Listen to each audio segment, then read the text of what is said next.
This happened the other day. I, 23 male, was at a pool party at my best friend Greg's house. There was also a slip and slide set up and people were using it. My friend Amy used it and screamed. The whole party turns to her and she's clutching her breast and there's blood just pouring out of her hand. She had slid over a rock and cut herself. I'm in nursing school, so I run over and ask to see the cut. She pulls her hand away, and I see that it doesn't look too serious, but it definitely needs attention. I turn to Greg and ask him if he has a first aid kit, and he says yes, in the bathroom inside the house. So I walk Amy into the house and grab the first aid kit. I pause for a second and ask her if she's okay with me helping her with this, or if she wants to do it herself, because of where the cut is. And she says, "No, I trust you, and I want your help." So we go into the bathroom and wash out the cut. I look at it more closely to make sure it isn't serious. I then put some Neosporin on it and I bandage it up nicely. Amy thanks me and we go back outside. A couple women come up to Amy and ask if she's okay, and one of them, Sarah, gives me a dirty look and they kinda lead her away. I go back to where I was sitting, and Greg sits next to me and says, "Some people were talking crap out here. I did my best to defend you, but I figured you should know that they were talking crap about you helping Amy." I asked him what he meant, and he said that Sarah was saying that it was creepy how I sprung into action when I saw an opportunity to play with a boob. And a few of the other women and one guy agreed, and were making fun of me. I was pretty upset about that, but I didn't want to make a scene, so I just ignored it for the time being. Later that day though, I was sitting by the fire pit, and Sarah was sitting across from me, and nobody else was around the area. So I asked her why she was making fun of me for helping Amy, and she said, "I guess that was a little mean of me. I'm sorry that I did that, but I just thought that it was kinda weird how you saw her boob was hurt, and you ran up to her and insisted that you help. I know that you're in nursing school, but I think that you should have just let a girl handle it. We all know first aid too." I thanked her for her apology, and I don't like confrontation, so I just said, "Alright, I guess I'll keep that in mind from now on." OP has offered the following explanation for why they think they might be the asshole. "I jumped into action to help a friend with an injury, but I might be the asshole because it was an injury on her breast, and my friend said that I should have just let another woman help her."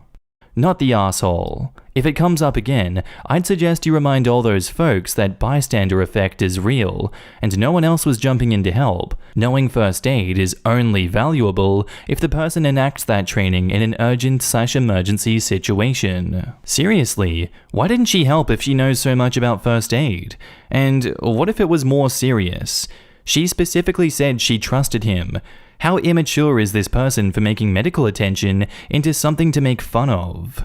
I know that if I sliced my boob open on a rock to the point that it was bleeding that heavily in a situation where all my female friends were around, even my best friends and someone who is medically trained, no matter who responds first, I would absolutely be like, "Hey OP, no pressure, but if you're comfortable, would you double check if this is a band-aid injury or an urgent care injury?" The woman and the one jealous guy talking crap are all immature morons. So, you asked, the person in question said they were okay with you doing it, and then a bunch of people that didn't rush to help are complaining about it. Not the asshole OP. Sarah should have rushed there if she wanted to help so much. A general rule of thumb is not to wait on injuries. Edit. I stepped away to go to work and this post blew up.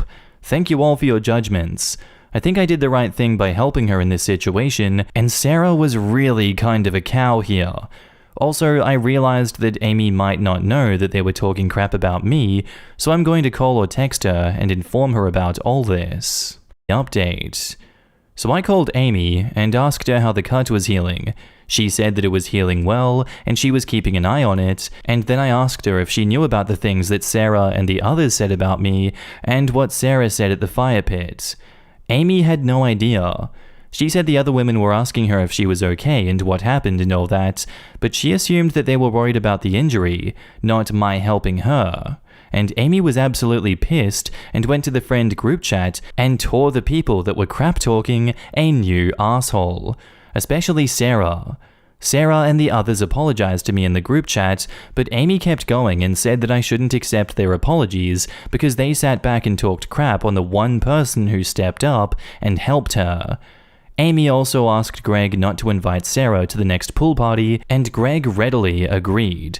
A few of the others tried to say that that was too far, but Amy just told them to shut the F up and do something next time someone's hurt, instead of sitting on their ass and insulting me. If they were actually concerned, one of the girls would have gone to supervise, not sit there and assume that Amy was being taken advantage of. Agree. I went spelunking and got stuck one time as I couldn't pull my body up, and a male stranger behind me asked if it was okay to touch me, then held my thighs to push me up. Maybe less than a minute of physical contact? I had zero issues with it and was grateful for the help. The couple ahead of me asked if I was comfortable with that afterwards, when both of them didn't ask if they can help pull me up. I had something like that happen too. A guy told me that I was walking around with my skirt tucked up under my backpack, which meant that my underwear were fully on display. Afterwards, a lady nearby asked me about it and was like, "He was looking at your backside." Yeah, him and half of the city. He had a front row seat, and if he wanted to continue looking, he could have just let me continue walking around like that. Also, if she had noticed that whole scene, why didn't she say anything? There is no way that I'd have let someone parade her granny panties down a street like that. Ridiculous. Damn, Amy really shredded them like paper, and she did good. She was right. OP was the only one that got up while the women sat idle. And OP knew what he was doing, and he was very respectful and asked for consent at every step. And Amy gave consent at every step. And she was perfectly clear in stating that she trusted OP to help her and went willingly. Sarah tried to turn Amy into a victim without Amy's consent, and she talked a lot of crap behind both of their backs, and she tried to turn OP into a sexual predator when they all knew that he wasn't coming from that space at all. Plus, I'd trust a person in nursing school to help me more than someone who knows basic first aid, because I know that the nursing student won't half-ass it. Plus, if that student is a close friend, all the better. Husband is physically abusive. He's a cop. I can't escape. Help? I am completely dependent on my husband. He sees all my movement, and I'm pretty sure he's planted one of those Apple tags in my car. He is very violent. I've called the police. They didn't do anything even when I had 2 black eyes. I have no family. I'm estranged from all of my friends. I think he's gonna kill me. Help, Ohio. OP, go to a library. From there, ask if they can let you call a hotline. If he tracks you there, do not leave with him. Remain calm and in a public area. In addition to local help, I suggest calling RAINN. I don't know if your abuse is also sexual, but they are used to helping with dangerous and difficult situations. Tell them that your abuser is law enforcement, and they will help you find a shelter that he cannot access. Be very clear that you are afraid for your life and with an injury that he has done to you. If he has choked you, then lead with that information.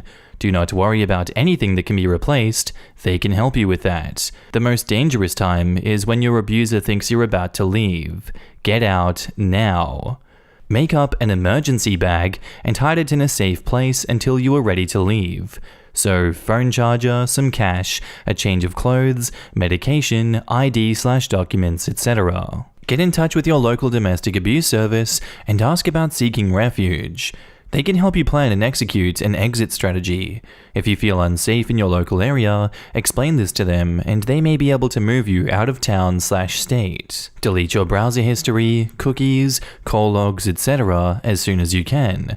Leave your car and use public transport if possible. If not, then leave your car at least a few blocks away from your destination. The further, the better. Do not, under any circumstances, tell him or even imply that you will leave. The most dangerous times for victims of DA is when the abuser feels they are losing control over you. Once you are gone, block your abuser on everything, because he will try to manipulate you into coming back. It's possible that he will use different numbers to attempt to contact you, so you may want to either buy a burner phone with cash or change your phone number when you get the chance. Good luck, OP, and please stay safe. Staying alive is your #1 priority. If you need to just run to an estranged friend's house, please do so, unless they are friendly/on speaking terms with your abuser. And now, on to the update. Hello all. First of all, I'm alive. Second of all, thank you all so much. In my first post, I was really scared because I thought my husband might kill me. I'm glad to say that I made it out.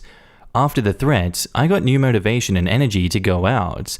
I made a little emergency bag and hid it in the laundry room under the dirty pile. I started keeping petty cash from my shopping trips. With the petty cash, I bought a very cheap prepaid phone that I used to call a woman's shelter. They helped me make a plan and got me out of there. That was by far the scariest night of my life.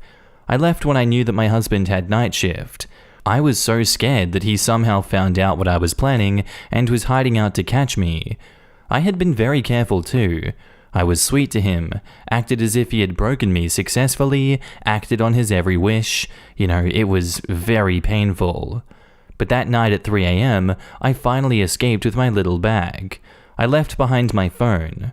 That same day, I had sold my laptop. I told my husband that I wanted to put some cash forward to his gaming PC so he wouldn't mind. I got an old tablet with SIM function for very cheap too, so that I had the rest of the $500 of my laptop sale for me. I left the car behind and everything. I left the house and just ran till I arrived at a McDonald's, and from there, I ordered an Uber to the pickup place. As soon as I arrived, they helped me close everything that could be closed. Email, Cash App, my bank account, etc., and they helped me get an amazing lawyer. So right now I'm in the shelter, alive and well. I finally managed to get a TRO till the divorce hearing. My lawyer is realistic with the case. But everything that matters is that I am no longer scared of going to sleep at night and never waking up. Thank you so much. I am so glad that she made it out. Those officers who did nothing, even when she had 2 black eyes, are cowards. F them. And this is why my mum belonged to an underground railroad for women, and why our root cellar had a bed hidden in the jelly shelves. It is amazing that your mum did that, but it's also horrible that women have to hide like that. Has the hidden bed ever been necessary? Like for a man who found your house but not the woman? Or was it a precaution? We were never a long-term spot, a few nights at most, once a week due to bad weather. So the woman would get smuggled in, set up in the root cellar, and then waited for a call. The door could be hidden behind her sewing cupboard. Honestly, the only time the door wasn't covered was if it was canning time or we had nobody inside. Only once did a guy get close to fighting his ex, but he was a day too late and Mum's shotgun convinced him to leave the driveway. Well, once that I know of, because I'd gotten home from school at the wrong time. When my cousin was 18, she dated a guy who was 21 and was an abusive, manipulative psycho. She only dated him for 6 months. She broke up with him in public to reduce any possibility of things going wrong, but that didn't stop him from screaming and crying and getting on his knees to beg her for another chance. A few weeks later, he called her saying he was outside of her house and just wanted to talk. It was midnight. She didn't want to, but was worried that he would try getting into the house, so she got in his car, and as soon as she was in, he locked the doors and sped off. She said he drove erratically, and she was screaming for him to stop. He went to a park and parked in the furthest, darkest part of the park. She said that he went on a rant, screaming, crying, name-calling. Then she noticed what looked like a knife. While he was freaking out, she managed to get the door open and jumped out and ran and hid in some bushes. He drove around with his high beams on looking for her. She waited in the bushes until dawn and then made a run for the nearest houses. Got someone to answer their door and used the phone to call my uncle to come get her. A few years later, he posted on MySpace, yes, this was a while ago, that he had been accepted for the police academy in our city. So my cousin went to the local police station and told them what she had experienced, basically saying there is no way that he's fit to be a police officer. The officers she told shrugged and said, he was a kid, he's probably different now. He is not different now. So for some backstory, my fiancée Annie and I have known each other since we were children and began dating junior year of high school. After high school, we both went to our state school and I asked her to marry me junior year of undergrad. I have always dreamt of being a doctor, as has she. When the application process began, I applied to a good mix of MD and DO schools of varying degrees of selectivity. though all med schools are insanely selective. I had initially planned on continuing my education and my state institution because I did not want to take on too much debt. I did end up getting into my state school's med school, but I was also unexpectedly offered a spot at one of the best med schools in the country, i.e. top 3 in New England, as we're from the West Coast. I would have been inclined to reject the offer had I not also qualified for a partial but still significant scholarship. It would still cost me more out of pocket than my state school would, but not significantly so, maybe a couple $1,000s more. Annie, despite pleas from myself, our parents, professors, advisors, etc., applied to only our state school and to some insanely selective top 10 MD schools that she, to be blunt, had no chance of getting into, given her admittedly mediocre grades and research experience. She was rejected from all the schools that she applied to, including our state institution. Obviously, this crushed her, and I've tried my best to support her during a difficult time and to help her remain optimistic. Our situation now is this. I am currently enrolled at the aforementioned New England Medical School, while Annie has decided to take a year off to strengthen her profile with research experience, physician shadowing, etc., and is currently living with me. There were no jobs open related to her undergrad major, political science, here or in our home state that would have been able to give her sufficient time off for research, so she's currently working part-time in the retail industry. I have tried my best to be completely supportive of her, as I know this is a difficult time for her, and I have never ever said, "I told you so," or anything along those lines. This is what ended up happening on Friday night. I was home, studying for a test on Monday, when Annie came home from work. She came over to my desk and kissed me. I asked her how her day went, and she didn't respond, and suddenly looked very pissed off. After a few moments, she said, "What the F is wrong with you?" while pointing at an anatomical diagram of a vagina in my textbook. I was speechless. After regaining my composure, I managed to let out a surprised, "What do you mean? I'm studying," to which she said something along the lines of, "You know what the F I mean. Why the F are you looking at pictures of women's vaginas?" This was very strange because she knows that I occasionally watch porn and has no problem with it. In fact, I know that she enjoys porn from time to time as well.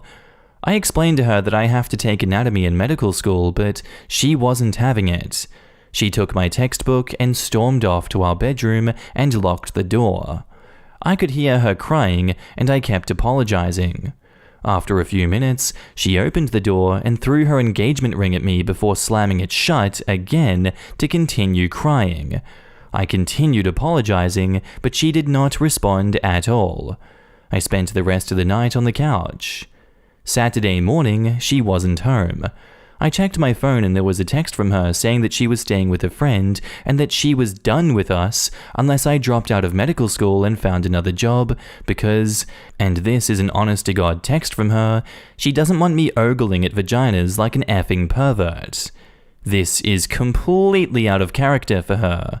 She has always been level-headed and reasonable and has no history of mental illness or anything like that. I am not a stupid person, and I know that this has way more to do than a picture of an effing vagina in an anatomy textbook, but I have no idea what to do right now. She has stopped responding to texts and won't pick up her phone. I spoke to the friend that she's staying with who basically called me an effing asshole and said that Annie is crying and getting drunk and that neither of them want me to come over to speak with her. Her parents passed away when we were young children and she doesn't have any siblings or much other family. I have no idea what to do anymore. I love her more than anything, but there is absolutely no way I am dropping out of medical school for her, and I would rather that we break up than I bend to her completely unreasonable demands. But I am very concerned for her mental health right now, and need any advice that I can get. Underlying cause, She's feeling insecure because you got into medical school and she did not. Therefore, she feels bad about herself, and your success is rubbing salt into the wound. Regardless of whether or not you mean to, it is. Also, I'm taking you at your word that she has previously been a reasonable person and has had no prior issues with porn or sexuality. I have 3 hypotheses. 1. Mental illness. She is flipped out in some way. Bear in mind she's at the right age to do so. 2. An affair. She has found someone and has whipped up this pretext in order to dump you. Or 3. Manipulation. She has decided to sabotage your career, and this is the way that she has chosen. Seems unlikely since she left. If it's 2 or 3, and she's doing it consciously, well, good riddance. It might be worth reaching out to the friend to see if you can have a calm conversation. After all, who knows what she's told her? I would reiterate to the friend that this behavior seems strange and atypical to Annie and that you are concerned. Maybe reaching out with a note that she can read and respond to at her leisure. Yes to the underlying cause. She's breaking down because her med school plans didn't work out, and she's upset to see you deeply focused on studying when she probably wishes that you would focus on her problems some too, which she should be able to ask for, but doesn't seem to be doing correctly at all. She's insecure and feels inadequate and helpless to get back on track towards her plans for med school. If she's always been reasonable in the past, and this is a fluke event, maybe it's best to try to help her with these root issues. Obviously, her demands about you dropping out are irrational, but all that looks like to me is that she needs validation that she is important to you. Saying, "I'd rather dump you than dump the med school," isn't even helpful if it's true. Saying, "Staying in med school is best for our relationship," is better. If you do manage to get her to talk, reassure her that your feelings about her haven't changed because she didn't get into med school. She obviously feels like crap about herself, and it might be helpful for her to know that you don't see her that way. I get where she's coming from. She's totally dependent on you, and that makes her question what she even has to offer you. Tell her why you were with her in the first place and that you don't want to lose that. She also must be feeling shitty that she is not currently working toward her dream of becoming a doctor. If you guys manage to patch things, maybe talk to her about what an awesome resource she has in this New England city with a top 3 med school. There must be great opportunities there. You mentioned she wanted research experience, physician shadowing, etc. Is she working on those things or just the retail? If you have any connections there that you could offer, do that. Skip the part where you berate her for being unreasonable and just reach out to her by saying that you understand why she's upset and that you were sorry. You don't have to mention the diagram because that's irrelevant, but you do understand why she'd be upset in general, and you probably are sorry that she is upset. That should hopefully allow you to skip a stupid conversation about the diagram. And now on to the update. I'll save you the trouble. She wasn't cheating, nor was she pregnant. Yesterday, I decided that enough was enough, and I headed over to where she was staying intent on ending the relationship. When I got there, she was half drunk, and what followed was a lot of screaming and cussing directed at me. I learned why she wanted me to drop out. It had nothing to do with textbook vaginas. When I was a sophomore, 2 of my friends dropped out of college to work on their tech startup full-time and invited me to come work with them. My undergrad degree was in comp sci. I rejected the offer because I wanted to concentrate on my dream of becoming a doctor. Fortunately, their startup did very well, and last year they sold it to a large tech company for a very large sum of money, in the low 8 figures. I was thrilled for them. After they sold the company, both of them obviously had large lifestyle changes.